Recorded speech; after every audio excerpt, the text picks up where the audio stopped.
So here we are after today's friendly game, away to Salford Reserves. Final result, Salford 2, Bristol United 1. We're joined by manager John Gilbertson and today's man of the match, Josh Cleveley. So John, start us off, give us your thoughts on the game. A really good game actually, close game, enjoyable to watch from both sides. I mean, we were going to be under pressure a little bit, but we played again, picked to play again this week. But like most of our pre-season friendlies and like last week, we ain't really sort of worried too much at the level of teams we're playing, but they're quite a bit higher than us. But it was quite an even game really. Our lads, I don't think they was themselves the first half, so I don't think we wasn't too bad. I just don't think we was quite us the first half. So we had sort of said a few things at half time, like, and just sort of lifted and took a bit of pressure off the lads. And I think the second half we played really well. It was a good all round game from both teams. So now that's a couple of friendlies over the last few weeks. Looking back at competitive football next week with our away game in the cup. Yeah. Obviously, what we've worked on in the friendlies, what do you see that you like it taken forward and now back into competitive football and obviously our elite form? The pleasing thing with the last two performances, friendlies, in terms of it's sort of how we've played really. Like I said, we know we've had a bit of reset button 4 or 5 weeks ago, and we've had some really good displays. Because I said we won a couple, lost a couple, started the season, but it wasn't really how we should be playing and how we're set up as a club to play. So the really pleasing thing the last 2 weeks in the friendlies is how we've played. We've got the ball down, played football, and next week, you're right, it's away, cup game, and I'm expecting to see a continuation really of the performances what we have over the last sort of 4 or 5 games where we're getting the ball down playing, and it shows you last week, this week, if we do that, get the ball down, we're a match for most sides, and I'm expecting to take that into next week's game and looking to get on the front foot and get into the next round. Right, it's a question for you then, Josh. Obviously, today's man of the match. How do you feel, like, personally, your performance today, and also what do you think went right for the team, and what do you see that you want to work on going into future games?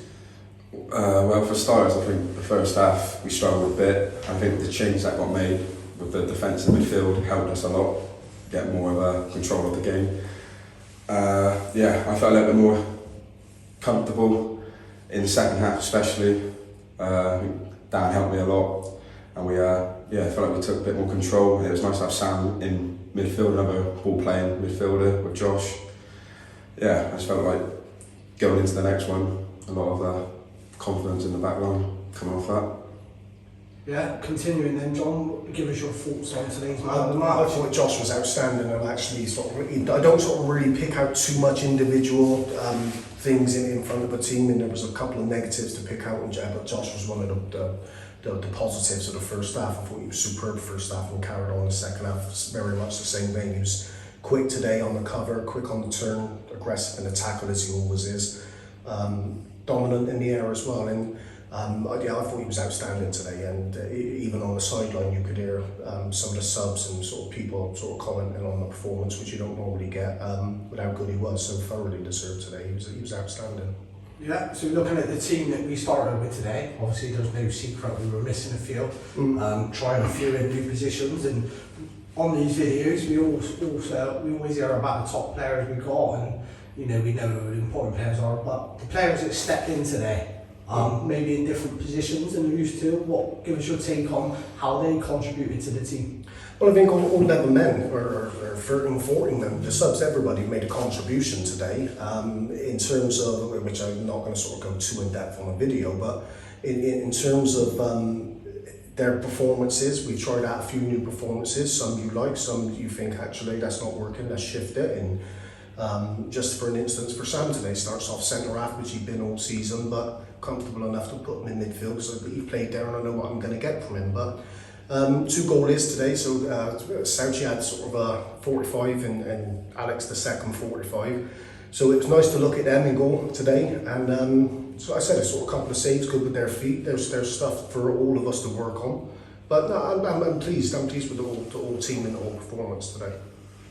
Yeah, looking at the opposition we played, obviously higher standard, as we've mentioned previously, but Was there anything that they did that you thought caused us particular problems, something for us to work on maybe going forward, and something maybe we could add to our game as well? Not so much in terms of they caused us one of a few problems, anything which we shouldn't have been able to deal with. I think the first half, what I was a little bit unhappy with the first half was the sort of lack of holding the ball in our midfield, and I don't think that was necessarily from the pressure of the team, what they was putting on us. I think that was just us underperforming to levels what's required and what they should be doing.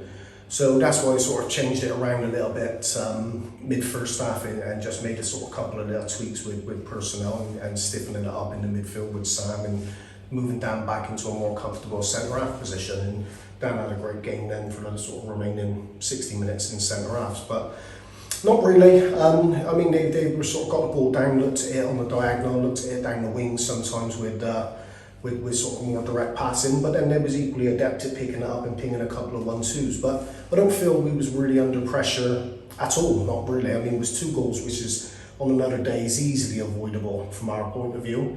And I don't think they had one shot what clipped the top of the bar, which was a great shot, but we never had many shots to face ourselves, to say. But so there was nothing really what worried me in the game. It was just our performance wasn't quite the levels as it should be in the first half, and thankfully the boys picked that up massively in the second half.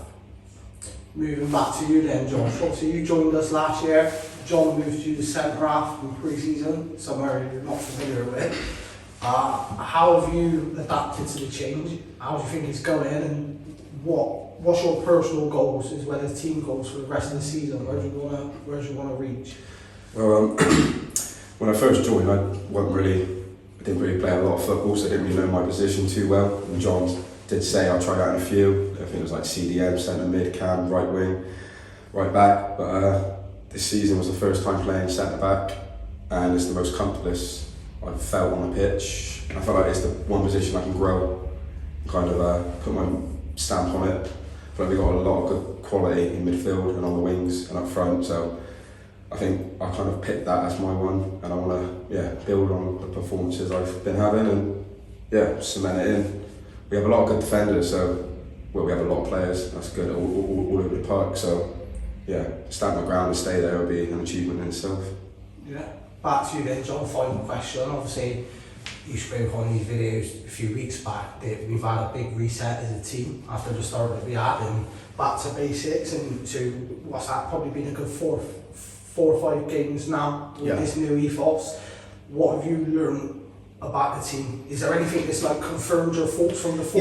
Things that surprised you maybe? I think that's the difference. I haven't learned anything because I knew what they was capable of, because I wouldn't be asking players to play sort of anything and to do anything that they're not capable of. But what is absolutely confirmed to me, and I think a few of the players are realising this now, we don't need to be getting the ball down and kicking it long and panicking and stuff like that. We're a good team and good players, and they're young and learning, and there's a right way to play football for us, and that's getting the ball down. So it's confirmed more than ever that we're on the right course, and at times if it means taking a few losses to sort of reset and remind the players of how we should be playing, then I think that's the right thing to do, and that's confirmed that more than ever in my mind. And confirmed, like we've said, like I've said, and like the players believe, I believe, this team's going to go places and going to be winning things over the next sort of 12, 24, 36 months. Is inevitable. If they keep doing what they're doing, they're good enough to win things now. With more experience, with progression, coaching, whatever it is, and it's just inevitable that it's going to kick in at some point, and we're going to go on and win things. And just more confirming in my own head, really, in terms of this is the right thing for the players in the club. Well, thank you both for your time. Congratulations, Josh, on man of the match. Up the box.